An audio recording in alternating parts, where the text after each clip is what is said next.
सबको जय मसीह की। आप सबका स्वागत है एल एलियन बाइबल की शिक्षाओं में। आज हम इन रहस्यों को जानेंगे।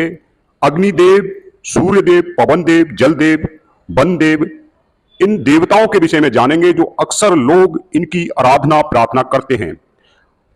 इन विषयों पे जानेंगे कि ये हैं क्या, क्या वास्तव में ये देवता हैं यानी कि स्वर्गदूत हैं कि क्या हैं। तो हम सबसे पहले आज सूर्यदेव के विषय में जानेंगे। कृपया करके आप बने रहिए, ये बड़े रहस्य की बातें हैं हम सबके लिए बहुत ही। सूरज के विषय में हम जानेंगे। मसीह लोगों को ऐसी शिक्षा से सावधान रहना चाहिए जो परमेश्वर के विरोध में है। कुछ लोगों का ऐसा मानना है और वो इस तरीके की शिक्षा देते हैं। सूर्य के प्रकाश से सृष्टि का संचार हो रहा है। उन सूर्य देव को रविवार का दिन समर्पित किया गया है। सूर्य देव की आराधना से न सिर्फ आपका भाग्य चमक उठता है बल्कि हर क्षेत्र में आपको मान सम्मान प्रतिष्ठा प्राप्त होती है। धार्मिक मान्यताओं के अनुसार सूर्य देवता को नियमित रूप से अर्घ देने से व्यक्ति रोग मुक्त रहता है और उसे मनचाहा फल प्राप्त होता है। सूर्यदेव को अर्घ देने के लिए तांबे के कलश से जल, अक्षित, लाल सिंदूर, लाल फूल और मिश्री मिलाना चाहिए। ऐसी शिक्षाओं से मसीह लोगों को सावधान रहना चाहिए क्योंकि ये परमेश्वर के विरोध में हैं। अब हम इस विषय को जानेंगे। अक्सर हमारे मन में एक सवाल आता है कि सूर्य देवता है या फिर सूर्य ग्रह है। ऐसे तो 9 ग्रहों में सूर्य देव की भी गिनती होती है, लेकिन इसके साथ ही सूर्य को देवता भी कहा जाता है। अब सवाल ये उठता है कि आखिर सूर्य देवता है या ग्रह है। तो हम यहां पर सूर्य के विषय में आपको मैं बिल्कुल क्लियर से बता देता हूं कि सूर्य जैसा दिखने वाला सूर्यदेव, सूर्य देवता संत देवताओं में गिने जाते हैं।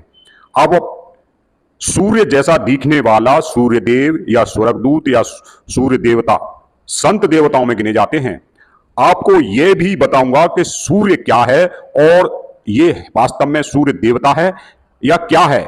धीरे धीरे मैं इस सारे रहस्यों को बताऊंगा बाइबल से। आप कृपया करके देखिए और बने रहिए। यदि आपको अच्छा लगता है तो शेयर जरूर करें क्योंकि ये बड़े ही रहस्यमय हैं और अंधकार से पर्दा को उठाने वाला रहस्य है। अब हम प्रकाशित वाक्य अध्याय 1 से पढ़ते हैं। फिर मैंने एक और बलि स्वर्गदूत को बादल ओढ़े हुए स्वर्ग से उतरते देखा। उसके सिर पर मेघ धनुष था और उसका मुंह सूर्य का सा और उसके पांव आग के खंभे के थे और उसके हाथ में एक छोटी सी खुली हुई पुस्तक थी। उसने अपना दाहिना पांव समुद्र पर और बायां पृथ्वी पर रखा। यहां हमने एक चीज को देखा कि एक बहुत ही बलशाली स्वर्गदूत जो स्वर्ग से उतरा और वो पृथ्वी पर आया और उसके साथ में मेघ धनुष था और उसका मुंह सूर्य का सा था। जो स्वर्गदूत है ये वास्तव में परमेश्वर का स्वर्गदूत जो संतों में कहलाए जाते हैं। तो आज मैं कुछ ऐसे स्वर्गदूतों के विषय में भी बताऊंगा कि कौन से स्वर्गदूत संत यानी कि परमेश्वर के पवित्र दूत और कौन से स्वर्गदूत जिन पर प्रतिबंध लगा दिया है और कौन से स्वर्गदूत जिनको बंदी करके भी डाल दिया गया है। तो ऐसे विषयों पर हम जानेंगे। तो सूर्य जो है यह एक ग्रह है जो कि एक जैसे हमारा पृथ्वी ग्रह है इसी तरीके से एक सूर्य ग्रह है, जैसे कि चांद है और अन्य ग्रह भी हैं। ये 9 ग्रहों में से एक ग्रह है जिसकी उपासना प्रार्थना और जो इस तरीके की शिक्षा देते हैं वो बिल्कुल गलत देते हैं क्योंकि ऐसा कोई भी सूर्य देवता नहीं है। हाँ, इस तरीके का परमेश्वर का एक स्वर्गदूत है, इस तरीके का परमेश्वर का एक स्वर्गदूत है। अब हम अग्निदेव के विषय में जानेंगे। अग्निदेव क्या है ये भी हम पवित्र शास्त्र बाइबल से जानेंगे कि वास्तव में अग्निदेव है। जैसे सूर्य देव एक ग्रह है, लेकिन क्या अग्निदेव है? आराधना प्रार्थना और उसकी स्तुति करते हैं। तो ऐसी चीजों से हम सावधान करने के लिए आपको आगाह करते हैं मसीह लोगों को। अब देखिए पहला राजा 18। अग्निदेव परमेश्वर की ओर से है। अग्निदेव संत देवताओं में से गिने जाते हैं। ये कोई भी परमेश्वर ने इनके ऊपर प्रतिबंध नहीं लगाया है। ये संत हैं, ये परमेश्वर के आज्ञाकारी अग्निदेव हैं। पहला राजा 18 से 37 पढ़ते हैं। हे यहोवा मेरी सुन के ये लोग जान लें कि यहोवा तू ही परमेश्वर है और तू ही उनका मन लौटा लेता है। तब यहोवा की आग आकाश से प्रकट हुई और होम बलि को लकड़ी और पत्थरों धूलि समेत भस्म कर दिया और गड्ढे में का जल भी सुखा दिया। यह देख सब लोग मुंह के बल गिरकर बोल उठे, यहोवा ही परमेश्वर है।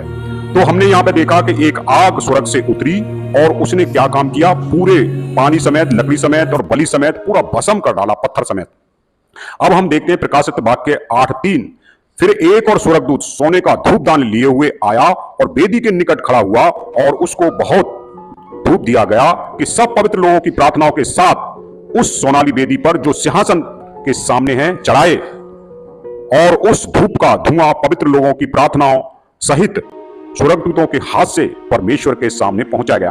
तो यहां पर हमने दो बलियों के विषय में देखा है कि एक तो एलिया के द्वारा जो बाल देवताओं के विषय में बहस हुई थी, और यहां पर किस तरीके से परमेश्वर की आग प्रकट हुई और उसको भस्म कर दिया। यहां पर हम देखते हैं कि अग्निदेव जो थे उनका क्या कार्य था। यहां हम इस स्वर्गदूत के विषय में देखेंगे कि इस स्वर्गदूत का कार्य क्या है। इस स्वर्गदूत का कार्य है पवित्र लोगों की प्रार्थनाओं को परमेश्वर तक पहुंचाने का कार्य है इस स्वर्गदूत का। तो ये जो स्वर्गदूत है, अग्नि वाला स्वर्गदूत, इसका कार्य क्या है कि हमारी प्रार्थनाओं को परमेश्वर तक पहुंचाते हैं। इसका ये कार्य अग्नि का।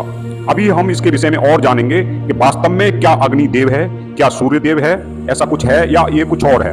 अब हम देखेंगे प्रकाशित वाक्य 14 और 18। फिर एक और स्वर्गदूत जिसे आग पर अधिकार था वेदी में से निकला और जिसके पास चोखा हैंसुआ था उससे ऊंचे शब्द से कहा, अपना चोखा हैंसुआ लगाकर पृथ्वी की दाग लता के गुच्छे काट ले, क्योंकि उसकी दाग पक चुकी है।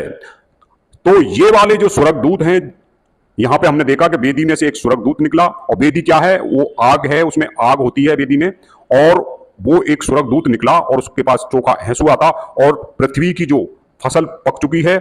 इसका अर्थ है कि अंत के समय में दाखलता क्या होता है, दाखलता से शराब बनती है, और ये एक ऐसे कुंड के ऐसा कुंड है, परमेश्वर का ऐसा कटोरा है, उसमें डालने का जिक्र है, लेकिन इस विषय पे हम बात नहीं कर रहे हैं। ये एक क्रोध का कटोरा है, तो अंत के समय में जो लोग हैं उनको किस तरीके से वहां पर डाल दिया जाएगा, लेकिन हम अग्निदेव के विषय में बात कर रहे हैं अभी। अब हम देखेंगे कि अग्निदेव कौन है, अग्निदेव क्या है।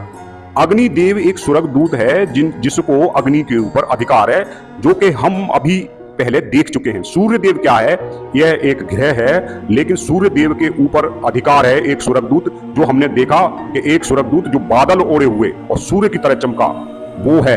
ये स्वर्गदूत हैं जिनको अधिकार मिले हैं। वास्तव में ये आग आग है, पानी पानी है, और सूर्य सूर्य है, और हवा हवा है, वन वन है, लेकिन इनके ऊपर अधिकार के लिए परमेश्वर ने स्वर्गदूतों को नियुक्त किया।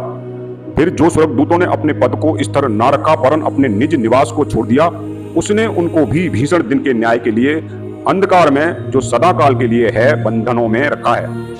तो परमेश्वर ने सिर्फ बंधनों में रखा है अभी, लेकिन पूरी तरीके से न्याय नहीं किया है, लेकिन कार्य अभी भी कर रहे हैं। जैसे शैतान भी अपना कार्य कर रहा है, जबकि उसका भी न्याय नहीं हुआ है। इसी तरीके से बंधनों में, शैतान भी बंधनों में, शैतान के ऊपर भी बंदिश है, तो ऐसे ही इन स्वर्गदूतों के ऊपर भी बंदिश है। परमेश्वर ने स्वर्गदूतों को सृष्टि के ऊपर अधिकारी बनाया है, जैसे कि ग्रहों का, तारों का, मंडलों का, राष्ट्रों का, पानी का, आग का, हवा का, वन का, सूर्य का, इसमें अन्य ग्रह और तारे शामिल हैं।